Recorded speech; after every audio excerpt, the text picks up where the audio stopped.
Ephesians 7, verse 1. Let's read it. A good name is better than precious ointment, and the day of death than the day of one's birth. Now, I want us to focus on the first part of it that says a good name is better than precious ointment. And of course, the first name that comes to mind, that is name above all names, is the name of Jesus Christ, right? And the word says a lot about the name of Jesus. And I remember several years ago, as I was worshiping the Lord showed something to me in the spirit realm. And that was, as we worship the Lord and as we lift up the name of Jesus, there is a change that occurs in the atmosphere when you understand the power of the name of Jesus.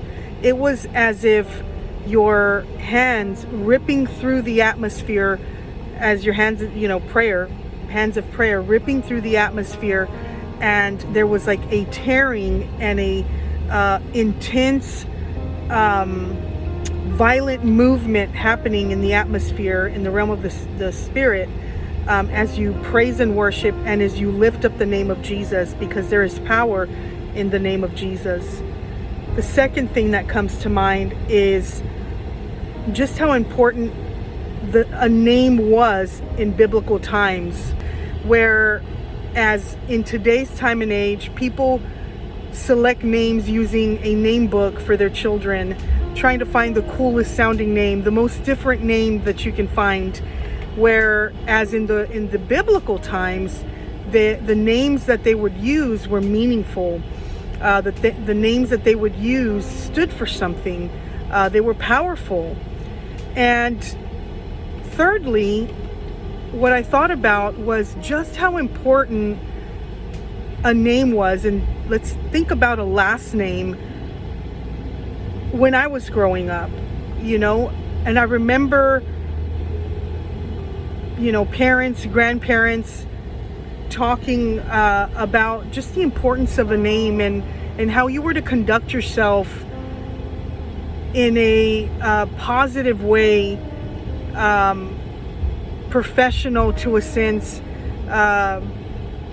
You were to conduct yourself in a way that would speak goodness of your family name. You don't want to do anything that is going to cause shame or regret, because you carried your father's name, and that was a big deal back then, when I was growing up. And certain last names in certain neighborhoods or communities meant something big.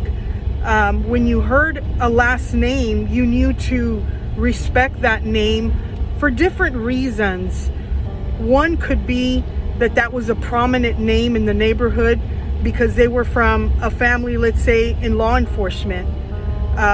Perhaps it was a prominent name because they were a wealthy family. Perhaps it was a prominent name because they were an educated family. Or they were a family of good moral. They had a good moral compass. They, all these bumps. They had a good moral compass. They were ethical people, good people, where as opposed to now, a name really doesn't mean anything. Why? Because people are not taught to reverence their name. Number one, first and foremost, they're not taught to reverence the Lord. And that's why the moral compass is broken in today's society. That's why a name is meaningless. But you can change that around. You can completely change the culture of your family by instilling the value of a name. And it starts with instilling Jesus Christ in your household, knowing who Jesus is and why you reverence the Lord. And also begin to build your name, where your name may have been feared for certain reasons, maybe because of violent past history or what have you, but you can change that today. You have the power to completely change your family. You have the power to instill those values and those morals, especially to young boys, young men. You want to teach them that which is right.